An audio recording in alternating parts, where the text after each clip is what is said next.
んだ暑くなってきたな。いやでもね、メダカちゃんはね太陽大好きだからちゃんと日に当ててあげなきゃいけないよね。水草がこれどうなってうわこれなんでこれ鈴木のじっちゃんが好きなぐらいの風呂の温度になってるじゃないの。はい、皆さんこんにちは。土着園芸の鈴木です。はい、ということでね、メダカなんですけど、屋外に置いておくと夏場になってくるともう気づいたらものすごく温度上がってることがあるんですよね。一体どれぐらいまで大丈夫なのかっていうことと、あとどういった対策が必要なのかっていうね、この辺をね今日は動画でご紹介させていただきたいと思っております。こちらです。まずですね、メダカの耐えられる水温なんですが、結構高水温でもメダカって平気でして、熱帯魚とかねよく飼育される28度とかね全然平気っていうか、逆にメダカにとって調子のいい温度帯でして、それがね30度ぐらいも全然平気、35度も多分大丈夫です。はい、これがね調子悪いのとかだったら35度ぐらいから怪しくなってきて、40度とまでいくとやっぱりね本当に不調のメダカとかが死んできてしまったりします。ただね案外40度ぐらい高水温でもメダカね元気だったりするんですよ、意外と。はい、できれば温度管理で35度ぐらいまでで抑えていただきたいですね。ということでこれから対策についてご紹介させていただきます。はい、夏場ね高水温で気をつける要因として、ただ単にねメダカがね暑さでダメっていうのももちろんあるんですが、プラスですね、水温が上昇すればするほど自然に溶け込む酸素の量が減るっていうことで、引数がですね非常に多い水槽なんかが危険になります。酸欠でメダカが死んでしまうっていう恐れがありますので、このように一つの容器に対してメダカの引数が非常に多い場合なんかは、夏の水温上昇とともにエアレーションなんかも重要になってきます。その辺もご注意ください。はい、まず最初にね良くない例としてなんですが、まずは水量が少ない、浅い、これね5センチちょいぐらいのね深さしかない。はい、であとは、黒い容器、黒い容器がダメってわけじゃないんですけど、特に、水量が少ない浅い容器なんかだと黒い容器がより致命的になるかなと思います。これをですね朝から晩まで日向のところに置いておけば、もうあっという間に40度超えちゃってね、えらいことになります。ご注意ください。逆にねおすすめの容器ってどんな感じかというと、白い容器でこうやってね深さもあって、これね、はい、すごい40センチぐらいありますかね。でさらに水量もね28リットルと水量たっぷり。ただねこの容器にいちいち移し返すわけにはいかないですよね。皆さんねお育てのメダカ飼育容器ってもっといろんな形だったり黒だったりとかね、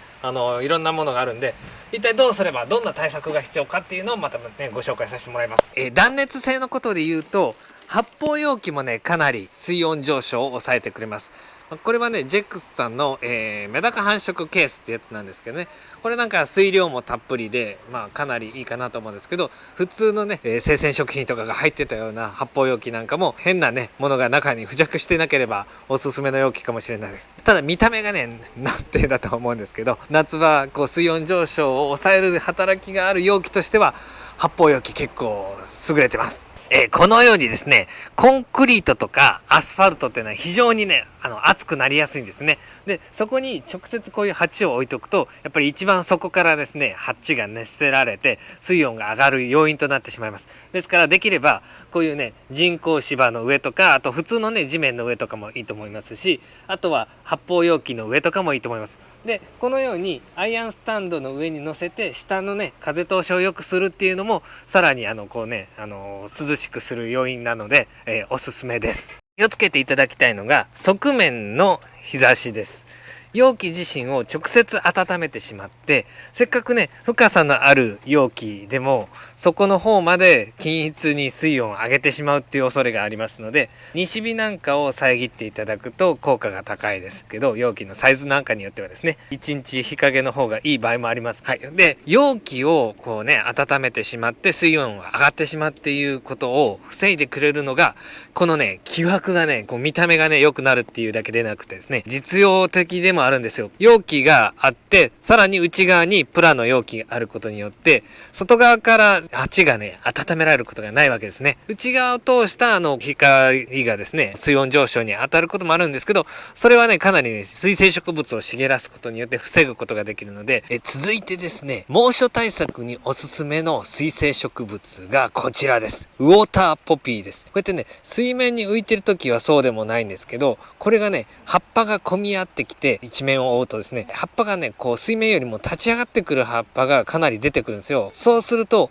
かなり肉厚の葉をね、作りまして、断熱効果が非常に高いです。続いておすすめなのが睡蓮ですね。これもかなりね、今は葉っぱが少なめですが、これから夏に向けて葉が増えてきてですね、全面を覆ってくれると、かなり水温上昇を抑えてくれます。そして同じ睡蓮なんですけど、夏場によりおすすめなのが熱帯睡蓮です。熱帯睡蓮はまあ暑さにもちろん強いんですが、夏場に花が非常にたくさん咲いてくれるので、非常に花も楽しめるので、猛暑対策としておすすめですね。それでね、さらに最近鈴木が個人的におすすめしてるかもしれないんですが、ハスですね。今はこんなに小さな葉っぱなんですけど、これもね、すごく大きく育ってきて、葉っぱがですね、もうこの何倍にも大きい葉っぱが出てきまして、完全な日陰を作ってくれるんですね。だから、ハスがですね、育ってくると、すごく水温を下げる働きがあります。ただ、ハス非常に成長スピードが速くてです。一色単に植えてしまうと全面に広がってしまうので、こういう風にね、ポットのまま沈めてるっていうやり方が、鈴木のやり方ですね。はい。もうこれね、もう3年ぐらいになりますかね。はい。最近、ハスでね、日陰を作るっていうのが鈴木の中で流行ってます。今はね、こんな感じなんですけど、夏場葉っぱが茂ってきたら、こんな感じになってましたね。